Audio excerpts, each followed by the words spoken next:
Hello! അപ്പോൾ എല്ലാവർക്കും മല്ലു ബേബിയുടെ പുതിയ വീഡിയോയിലേക്ക് സ്വാഗതം.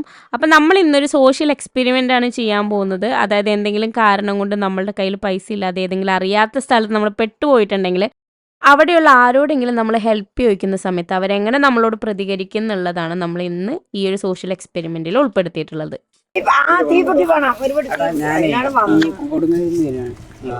അപ്പോൾ എനിക്കിവിടെ പോകാൻ വഴി അറിയില്ല. ഞാൻ ശരിക്കും വീട് അപ്പോൾ കൂട്ടുകാരുടെ കൂടെ വന്നത് അവരാണ് ഞങ്ങളുടെ പോവുകയും ചെയ്ത്.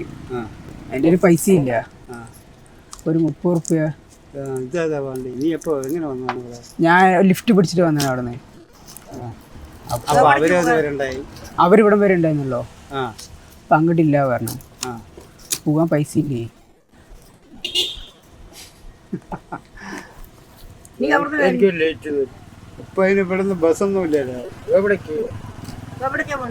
എനിക്ക് ഇനി നാശരിക്ക് പോണം. പൈസ ഇതേപോലെ ഒരാളെ വന്നിട്ട് ഞാനിത് ഇപ്പൊ വരാന്നും പറഞ്ഞ് 200 റുപ്യ എന്നെ കൊണ്ട് വാങ്ങി. 200? ഞാനിത് ഇപ്പൊ വരാന്ന് പറഞ്ഞിട്ടെ 200 ഇപ്പൊ വരാൻ ഞാനിതാ ഇന്ന ആളുടെ അവിടെ പോവുകയാണ് പറഞ്ഞത്. അവിടുത്തെ ഒരാളുടെ പേര് ഉള്ളി മുങ്ങി. നമുക്ക് അതാണ് പേടി. നീ എങ്ങനെ, നിനക്ക് വിദ്യാഭ്യാസമില്ലേ? പിന്നെന്താ നീ ഇങ്ങനെ വരാൻ കാരണം? എനിക്ക് ഞാൻ കൂട്ടുകാരോട് വന്നതേ. ശരി, കൂട്ടുകാരൻ ആരാണെന്ന് എനിക്കറിയില്ലേ. പിന്നെന്താ അവര് ഞാൻ വരുമ്പോഴേക്കും അവര് പറഞ്ഞു വെയിറ്റ് ചെയ്ത് നിന്നില്ല. അതെന്താ അങ്ങനെ ഇറങ്ങിപ്പോയത്? ഞങ്ങളൊരു ഗ്യാങ് ആയിട്ട് വന്നത്. അപ്പൊ ഇത്രയും വലിയ ആൾക്കാരുണ്ടായിട്ടാണ് നീ ഇങ്ങനെ വഴിതെറ്റി വന്നത്. അതെങ്ങനെ നീ വരും? നീ എങ്ങനെ വരും? നീ ക്ലാസ്സിൽ തന്നെ നിന്നിട്ട് അവരെ വിളിക്കണ്ടേ?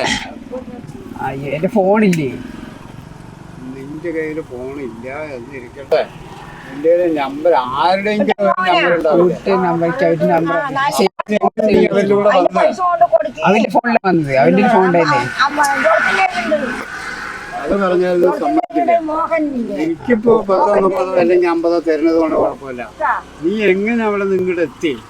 നീ നല്ലൊരു ചെറുപ്പക്കാരൻ കുട്ടിയാണ്. നീ എങ്ങനെ ഇങ്ങോട്ട് എത്തി? അതെങ്ങനെ നീ എത്തും? നീ 5-6 കൂട്ടുകാരന്മാരൊക്കെ ഉണ്ട് എന്ന് പറയണെങ്കിൽ നീ ചില്ലറക്കാരനല്ലല്ലോ.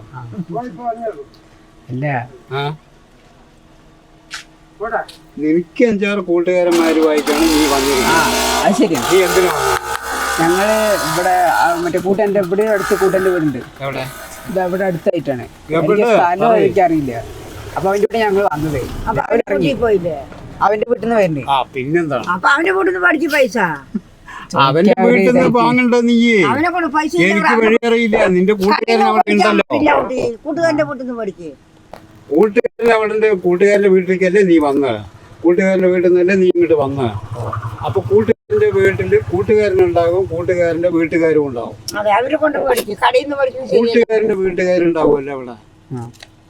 അപ്പൊ നീ അവരെ കൊണ്ട് പറയണം, ഞാൻ ഇന്ന പോലെ വന്നത് ശരിയാണ്, എനിക്ക് പോകാൻ പൈസയില്ല, എനിക്ക് വേണം എന്ന് പറ. കൂട്ടുകാരന്റെ വീട്ടുകാരെ കൊണ്ട് പറയാലോ, ചോദിക്കാലോ. അത് നിയമമുണ്ട്, അവര് ചങ്ങാതിയല്ലേ. നീ അവന്റെ കൂടെയൊക്കെയല്ലേ വന്നത്. പിന്നെന്താ എനിക്ക് പേടി? ഇവിടെയാണ് പറഞ്ഞാൽ പിന്നെ അവിടെ പോണം. ഇങ്ങോട്ട് നടക്കുന്നതിനേക്കാൾ അങ്ങോട്ട് നല്ലത് മോനെ. കടകളിൽ നിന്ന് പഠിക്കാൻ പറ്റില്ല. നിങ്ങളൊക്കെ ചെറുപ്പക്കാരെ കുട്ടികളാണ്. എന്തിനും ചുറചുറക്ക 20 കിലോമീറ്റർ 1 മണിക്കൂർ കൊണ്ട് നടന്നെത്തും. ക്ലാശ്ശേരി വേണത് ഇവിടെ അടുത്ത് തന്നെ. ഇവിടെ നിന്ന് അത്ര വലിയ ദൂരമൊന്നും ഇല്ല. ഇവിടെ നിന്നൊരു 7 കിലോമീറ്റർ കൊടുവായൂരിൽ നിന്നൊരു 4 കിലോമീറ്റർ ക്ലാശ്ശേരി. ഈ മാതിരി നിങ്ങൾ കാണിക്കാൻ പാടില്ല. അത് ശരിയല്ല. എന്ത് വേണം? ഒരു ബോക്സ്. ഇതാരുടെ വണ്ടി ഇവിടെ നിൽക്കുന്നു? ഇതാ വണ്ടി. ഇന്ന് കാലത്ത് മക്കളെ കൂടെ വിശ്വസിക്കാൻ പറ്റാത്ത കാലഘട്ടം. പിന്നെ നിങ്ങളൊക്കെ എന്താ കുട്ടികളെ, അതൊന്നും ശരിയല്ല. നീ പറഞ്ഞതിലൊന്നും അർത്ഥമുള്ള കുട്ടി. നീ എത്ര വരെ പഠിച്ചിട്ടുണ്ട്? നീ പഠിച്ചിട്ടുണ്ടല്ലോ എന്നല്ലേ? നീ നിന്റെ കൂട്ടുകാരന്മാരുമായിട്ട് 6-7 കൂട്ടുകാരന്മാരുമായിട്ട് വന്നിട്ട് പിന്നെ അവരൊക്കെ പിന്നെ ഒരു കൂട്ടുകാരൻ്റെ വീട്ടിൽ പോയിട്ട് പിന്നെ നീ ഇങ്ങോട്ട് വരേണ്ട ആവശ്യമില്ല. നീ അവിടെ പോയിട്ട് രാവിലെ പോ. നീ ഇങ്ങോട്ട് വരേണ്ട ആവശ്യമില്ല. ഇതൊരു തരണോട്ടെ 14 റുപ്യ തരണം. അങ്ങനെ ചെയ്യാൻ മതി. അത് മോശം. അതൊന്നും ചെയ്യാം. ഓ ശരിയാണ്.